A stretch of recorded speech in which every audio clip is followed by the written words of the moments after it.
Duel on Mt Taiyuan, Chapter 3. The quarter moon cast a faint silvery light across the land, enough for Yaoyao to navigate her way. She was certainly shocked and frightened, but the predominant feeling was anger. How could they?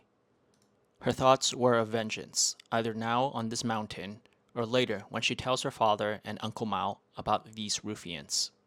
Yaoyao took a path close to the stream where the ground was harder and easier to navigate. The sound of running water helped conceal her footfalls and panting. She ran along the course of the waterway but kept to the safety of woods, where the large pines and spruce served as a shield against projectiles. She was close. Even in the dark, she spotted the large fallen tree that served as a bridge between the two shores. Another mile to go. The proximity to safety drove her aching, burning limbs and lungs to push further. Yaoyao neared the landmark when a large shadowy figure barreled toward her. It flung her backwards, and she rolled toward the bank, sliding to a stop. Her arrows scattered about the rocky ground. She had mind to grab a handful in her fist as she rose and stared at Yi Fei. He was uglier in the dim light, as his scarred face and crooked nose casted uneven shadows. He smiled, a jagged wound opening, showing uneven and missing teeth. Mo Zizhen came crashing through the woods to interrupt their standoff. The weaselly man was breathing hard and swayed about as if at sea. Sweat dotted his face, and he looked an ashen gray under the silvery white moonlight. Yaoyao noticed the faint droplets of blood leaking from the wound in his hand and smiled. "I see a dead man," she said. "You bitch," the lanky man spat. "Where's the antidote?" "You're poisoned?" the brute asked. "Yes, you son of a whore," Zizhen shouted. "She scratched me with something tainted." "It's all right," a smile returned to his face. "We can strip the whore and find out where she's hiding it." Yaoyao gazed down at the 3 arrows in her grasp. Yi Fei was surprisingly fast for a big man. Zizhen continued to stagger, but he had drawn his short sword. She backed away while notching an arrow, ready to draw and let fly in a heartbeat. The man had blocked her path. Her escape meant a retreat deeper into the forest, but she doubted her ability to tread the deeper snow. 3 arrows and a broken sword fragment weren't much in terms of weaponry. She shifted from one man to the other. Yu Peng was nowhere in sight. The man had snuck up on her unawares. She was certain he would show once the battle ensued. Bad odds. Yi Fei and Mo Zizhen pressed forward while Yaoyao backed to maintain the distance between them. "Brother Feng!" she yelled, jerking her head to her right. Both men pivoted, and in that space she let her arrows fly. The bowstring twanged and the arrows whistled, accompanied by a high-pitched scream and a thunderous shout. The first arrow pierced Zizhen's thigh, the second went wide, and the third sliced Fei's left arm. She darted toward the thicket. Fei was fast and brushed her, but at the last minute, Yaoyao zigzagged back toward the cold stream. She knew the water would be freezing, but it was deep and flowing fast enough to carry her past her assailants. With some luck, she could swim ashore and find safety. A gamble worth taking. Yaoyao felt the water splash with each footfall, and she launched herself forward, only to find a hand gripping firmly to the collar of her coat. Her feet left the ground as her world spun and then crashed, bumping her across the rocky shore. Amidst the thrashing, she somehow maintained hold of her bow. "I take it we must be near," Yu Peng said, his face harsh and unemotive. "I think I'm gonna take my time with her," Zizhen said as he limped his way forth. "I'll make a human pincushion out of you, wench." Yaoyao gathered her breath and made for the thicket. Peng cut her route, and she swung her bow at his head. The man dodged and kicked. She spun to evade while placing a well-aimed swing at the back of his knee. The strike whooshed across thin air, and Peng swept her legs from under her. He grabbed her collar in midair and flung her back. Yaoyao bounced once more across the rocky bank. "Are we done with the games?" Peng asked, as if speaking to a small child. She tried to rise, but her body felt broken and wrong. Air refused to resupply her lungs, and her limbs felt like wet noodles. She saw the big man's feet approach, felt his large hand grip her hair, and yanked her up. Yaoyao refused to scream, but was unable to suppress a groan which seemed to please Yi. He lifted her higher, Yaoyao's toes scraping the rocks. "We'll have so much." A flash of blinding white flashed before her, and she heard the big man yell the second time that night. He fell back and took a defensive crouch while nursing his bloodied hand. 2 sausage-like digits lay on the ground. Ling Feng used the tip of his sword and flicked them back at the large man. I believe they are yours. He turned to assess Yaoyao's injuries. She struggled to her feet. They've come for you, not me.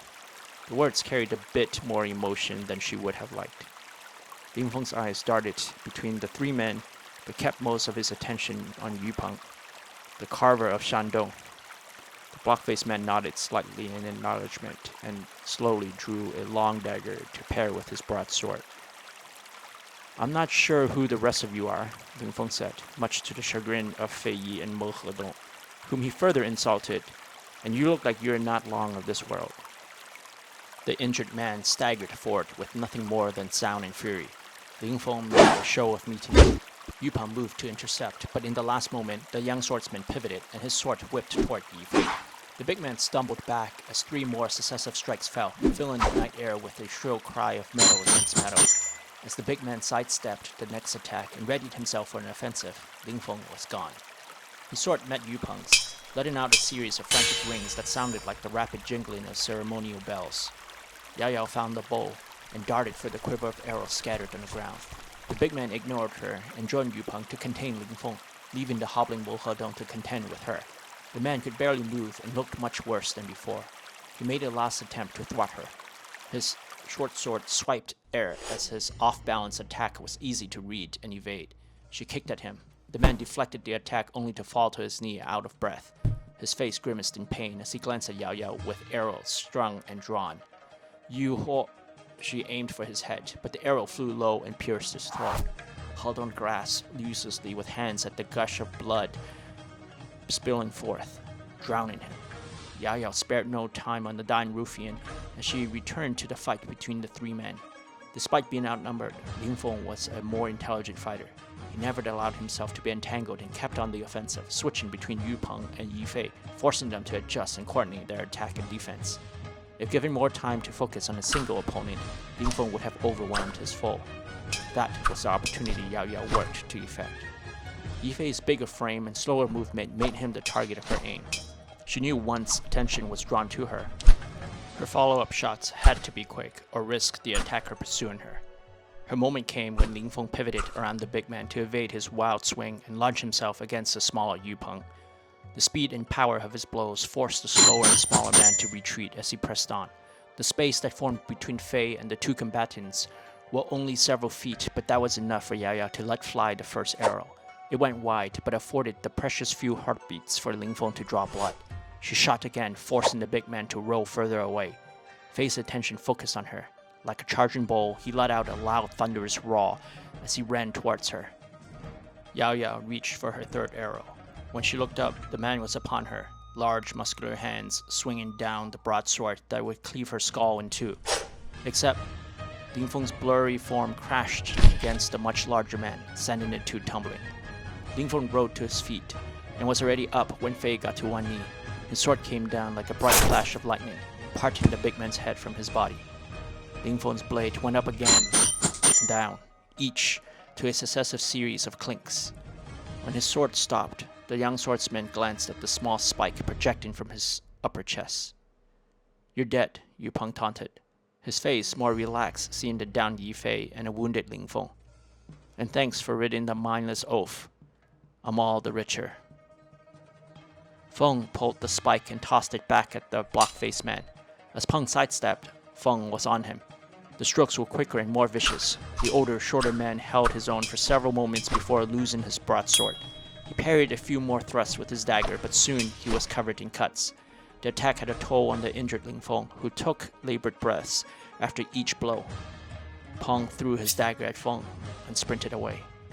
He was no more than 15 feet away when a sharp whistle pierced the air and thudded into his side. The second shot missed, but the third pierced his upper torso as he turned to face Yaoyao. Ling Feng approached and pierced the man's heart before sinking to his knees. He spat out a mouthful of foul black blood. Same poison as his, Ling Feng pointed at the now dead Mo Hedong. Get up, Yaoyao said. She helped Ling Feng return to camp, and the man slumped against the cavern wall. Even against the bright orange glow of the fire, he started to look pale. She saw how quickly the poison had acted on Hedong. In many ways, Ling Feng's death would be a blessing. She should feel jubilant over the prospect, and yet all she felt was dread. He had saved her. My pack, the one with the gray cloth draped over the top. Inside you'll find a white porcelain vial. Bring it to me. She retrieved the vial and handed it to him. He took from it a pill, which he promptly swallowed. Within heartbeats, the man rushed outside and began to heave. Black, foul vomit spewed forth, tainting and melting the white snow with its hot, acrid substance. Ling Feng returned and slid back in his old spot, letting out an exhausted exhale. You cured? Yaoyao asked. Ling Feng laughed. Maybe in stories. This takes a full course of these. He rattled the vial, then smiled. I think the duty of provisioning us falls to you now. The poison. What is it? He shook his head. The physician who exhumed my father's body said it was gu, from the mountainous Nanyang region. It comes from a particular type of worms called the black ghost, due to the white pattern that appears on the adult's black body. I paid him handsomely to mix this antidote, a rare treatment for a rare poison. He took a deep breath, visibly worn from the ordeal. You should rest, she said, and helped lay him down. The name of the poison was new to her, but she knew where her ancestral home was. A coincidence. It must be. Ling Feng looked at her and smiled. Rest your mind. I shall not die so easily. I hope. He chuckled, which turned into a wet cough. I've seen the physician work. He knows his craft. Well, don't die. I don't know the way back. He nodded and closed his eyes. His chest rose and fell with effort. From such a small wound, she kept thinking. Her eyes glanced at the vial lying beside him, and darker thoughts entered her mind. Her father would not need to risk his life in a duel. The mysterious circumstance around Ling Anluo's death need not be investigated. So much resolved with such a simple act. Her eyes rested on Ling Feng's face. Sleep eased the customary hard lines that adorned his visage, giving him an even more boyish appearance. He was 4, maybe 5 years her senior, but she had seen the scars covering his body when she dressed his wound. Many were fresh, pink, jagged imperfections rising from his flesh.